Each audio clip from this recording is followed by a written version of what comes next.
do something you're very passionate about. And don't try to chase what is kind of the hot passion of the day. People say.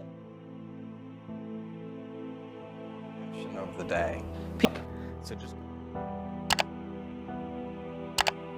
You're going to give up.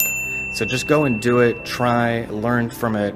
You'll fail at some things. That's a learning experience that you need so that you can take that on to the next experience.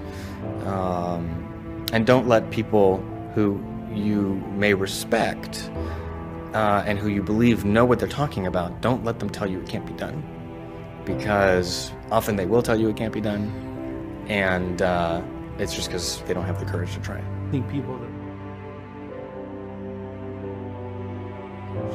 think people that look for great ideas to make money, aren't nearly as successful as those who say, okay, what do I really love to do? What am I excited about? What do I know something about? What's kind of interesting and compelling?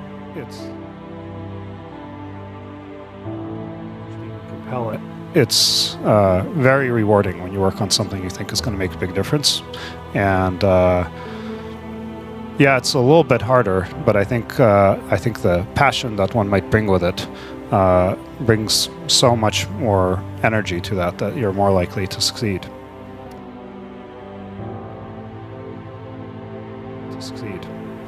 You have to have an emotional investment in what you're doing. If you don't love what you're doing, failure is pretty much guaranteed. Success is not guaranteed by any means, but failure is much more likely if you don't love what you're doing. If you don't love what you're doing. If you know exactly what you want to be, you need to spend as much time with people that are actually that already. One of the things that I do is I question a lot of things. And you can do that in a good way and in a bad way, but hopefully if you try to get people to motivate why they're doing something and their way of thinking, the worst thing you can end up with is a situation where you get told, well, this is the way it's always been. That's the worst ever. That's a non-answer. Instead, ask yourself, given everything we have today, is there a way we can make this better?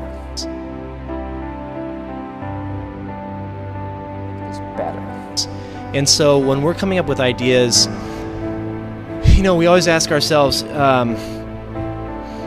what kind of new market is this creating? And then also what part of my day and what problem is it solving? And so I've gone as far as taking an entire catalog of my day from the moment I open my eyes and writing down every single thing I do. And then asking myself, is there something here?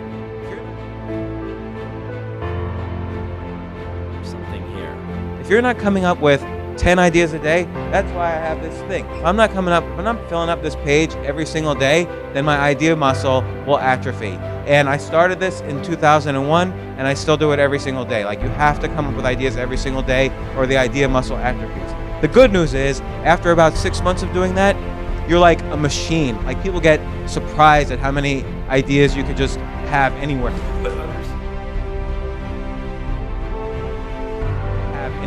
But understand that naturally nobody is interested in your idea. The world could care less, and you have to persuade them, and you have to show that you're the one person out there that can do it.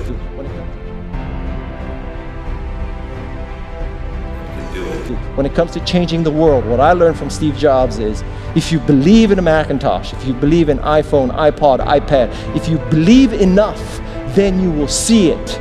Because other people will believe in it. Other people will create software. Other people will create products.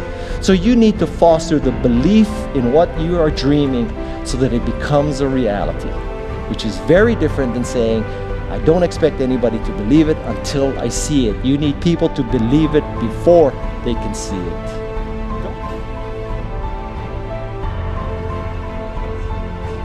Don't necessarily think that you have to have the home run and the huge Apple computer on your first start.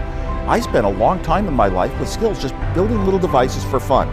for fun is one of the key things, because that drives you to think and think and think and make it better and better and better than you ever would if you're doing it for a company.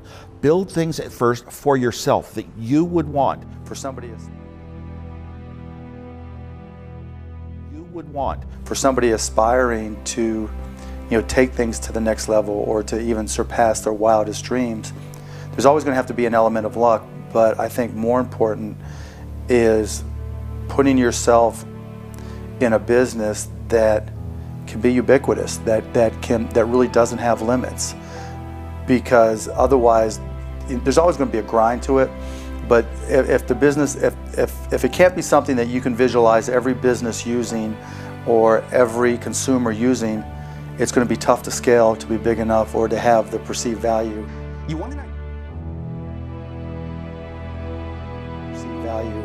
want an idea about what you can say. I know it sounds like a bad idea, but here's specifically why it's actually a great one. You want to sound crazy, but you want to actually be right. Because when you're trying to differentiate, when you're trying to do something different, there's going to be that gut moment, that gut sense. Is this right? Is this not right? If you're not having doubt, you're not pushing the boundaries far enough.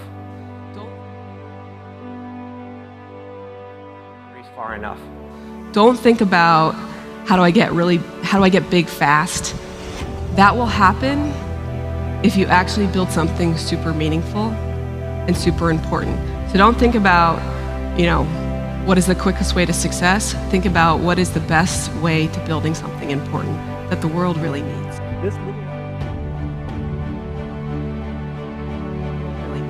This little idea explains why some organizations and some leaders are able to inspire where others aren't. Let me define the terms really quickly.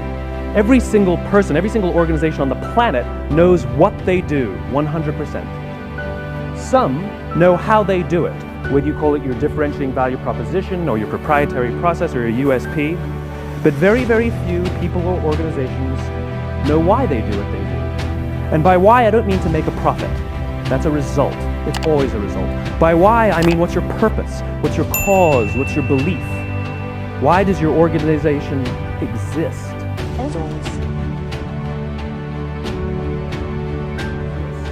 So when we see a kid with a lemonade stand, it's different than when we see a vending machine selling lemonade, even if it's exactly the same product, because the story around it is what people are paying for. So when I meet small business people, all I ask them is not what's their balance sheet, but what's their story. Why should I pick you?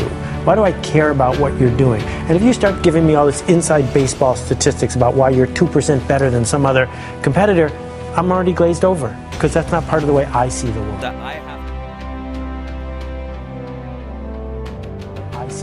I have to want this to exist in the world. I have to not, so it's a similar rule, just say, if this was successful and I had nothing and I was not involved and I got no money off it or would I want it to do well? And that's a great check, I think, to know if you really feel good about the idea and can be passionate about it. One of the things I advise entrepreneurs to do is when you have an idea, a classic entrepreneurial impulse is to hold the idea close to you and not go tell people because, the idea is so special. Right. That's almost always a mistake. Go talk to Why is that a mistake? Yeah. It's a mistake because your actual real competitive advantage is not that you have this idea that you have locked away in your closet, which may or may not be accurate and you have no idea which it is. Your actual competitive advantage is if you're assembling the intelligence around, does this idea work? What is the right team? What is the right learnings? And we're essentially in motion.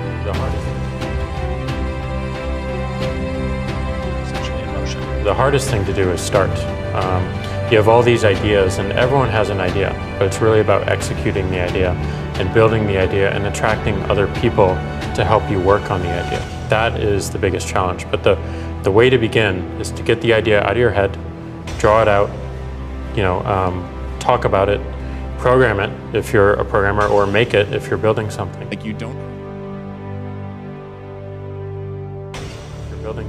You don't have to be the best, but you have to be dangerous, right? You have to learn just enough to be dangerous to build an idea, concept it, and show it to the world. And then it turns out there are lots of other people, including all 170 employees that work at Instagram, who are much better at doing all that stuff than I am. But you need to find people who can, be drawn to the idea that you build, and then they end up taking it and making it even better. One way. Even one way to conceptualize what makes a good product is, good engineering is part of it, good design is part of it, but really it's, one way I think about it is maximizing the probability that someone shows up at the front door of, your store or your website or whatever it is and ends up with a solved problem.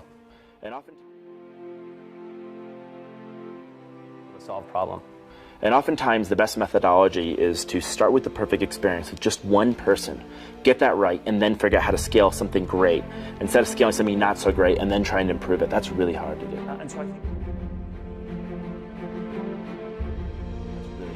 And so I think when you are starting a new business, you don't want to go after giant markets. You want to go after small markets, and you want to take over those markets quickly.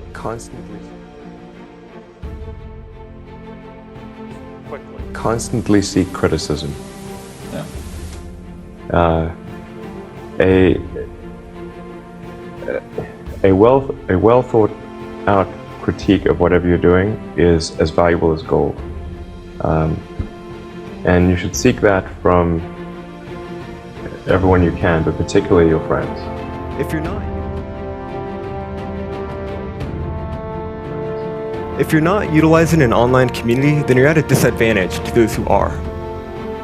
You can be asking online communities what they think about your ideas, or if they have any advice with what you're working on. Not only will you hear from people who are passionate about the subject, but you'll be hearing from people all around the world, each with their own experiences and stories that can help you.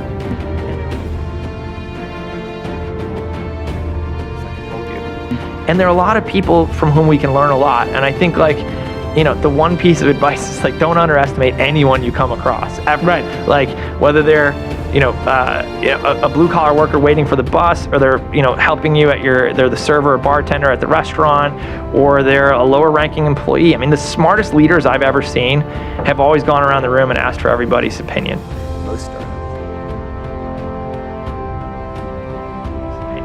Most startups that fail do it ultimately because they did not make something that people wanted. They made something that, that they thought people would want, but they were either in denial about it, whether it was actually any good, or somebody else came along and made something that people wanted even more.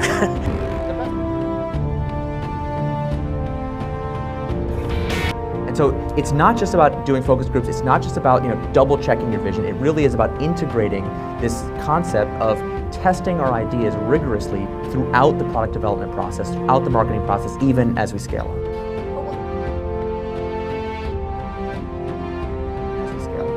But what you really need to do is think about what is the smallest possible test that I can run for this idea, for this concept, for this theory, get it out there and get customers using it.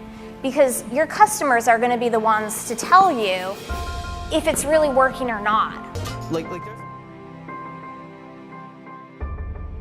Do that. What this all comes down to is doing something exceptional for your users, whether it's in community, whether it's in connection, or whether it's in design. This is our big advantage as a startup, is that we can actually get away with doing this. We can make this the core part of why we're doing business.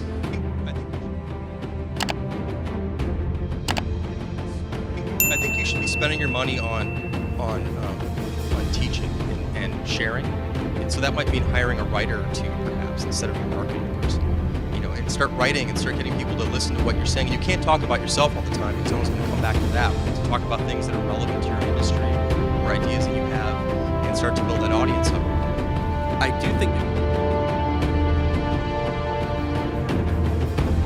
do think that one thing that's important is, especially if you're a founder or a technical founder, is to realize that you can't do everything. And even if you can, you shouldn't.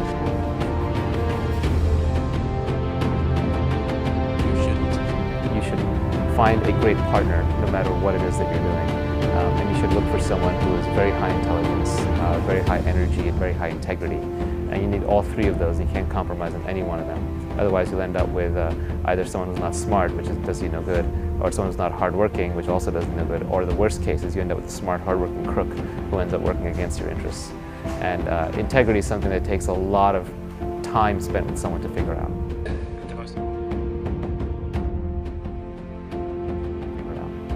The most important thing when you're working with people early is that you guys line up on what your goals are. That sounds really basic, but you can totally, it can be fine. You can want to build a small business that makes money and you don't have to go to an office every day. Or you can want to build a huge company. You can want to build Google, but I think you have to be success of your idea, whether the market timing is right for this new kind of service, or whether people, whether a customer, like the economy is right for your kind of service, right? Whether you meet the right people who will finance your company. Many external circumstances are like outside of your control and but will affect the outcome.